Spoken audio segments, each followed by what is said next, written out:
No ar, Jornal da CUT. Olá Brasil, eu sou o André Acarini. 25 de novembro de 2021, quinta-feira, o Jornal da CUT começa agora, traz hoje os seguintes assuntos.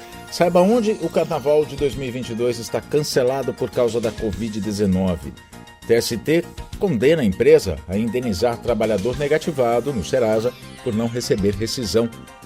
Empresa Brasil de Comunicação e OAB entram em greve. São os assuntos que você confere agora, aqui no Jornal da CUT.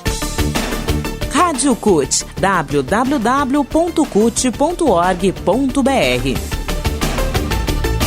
Ainda que a imunização completa de brasileiros e brasileiras tenha chegado a 61% da população e os números da Covid-19 tenham caído, algumas cidades, a maioria em São Paulo, já cancelaram o Carnaval de 2022.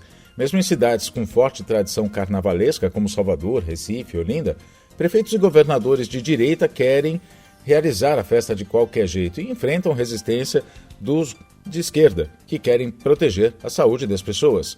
O temor das autoridades da área de saúde, inclusive da Organização Mundial da Saúde, a OMS, é de que o surto de contaminações que tomou conta da Europa atinja o Brasil após as aglomerações típicas da maior festa brasileira.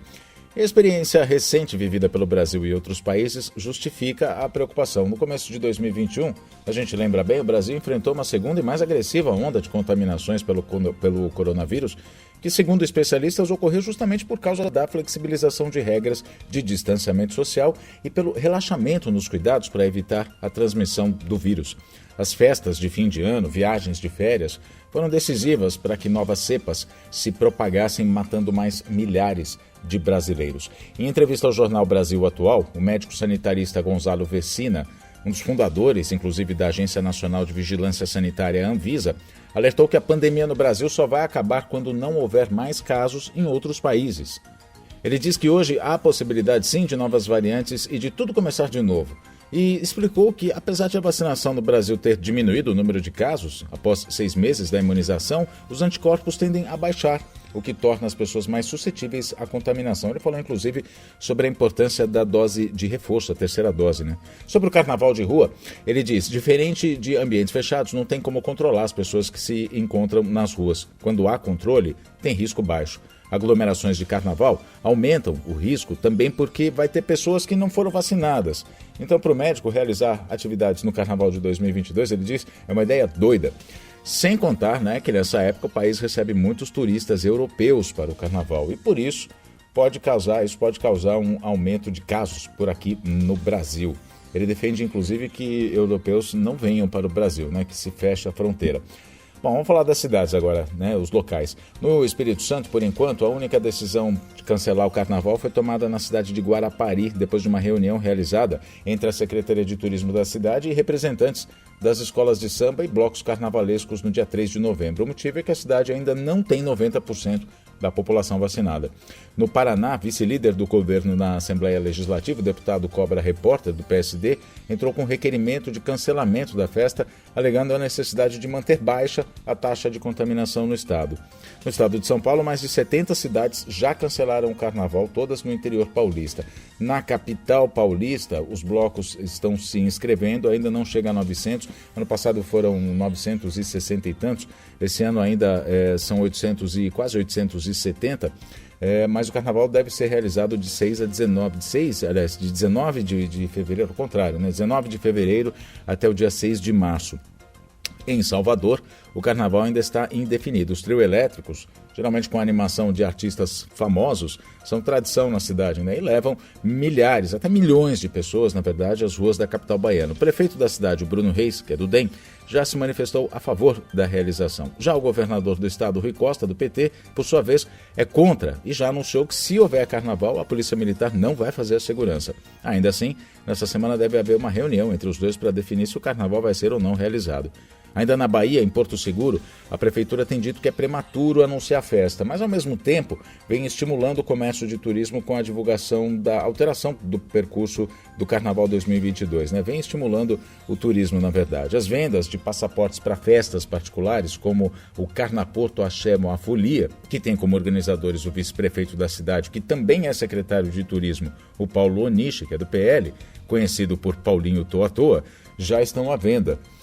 Em Recife, onde a tradição são os blocos de rua, também há um impasse e pressão sobre os setores empresariais para que a Prefeitura realize a festa. Aliás, uma pressão de setores empresariais para que a Prefeitura realize a festa. Mas, por enquanto, a administração da capital pernambucana informou que vai seguir as orientações de autoridades sanitárias do governo do estado e do Ministério da Saúde, assim como a vizinha Olinda, onde o carnaval também é tradicionalmente feito com blocos de rua.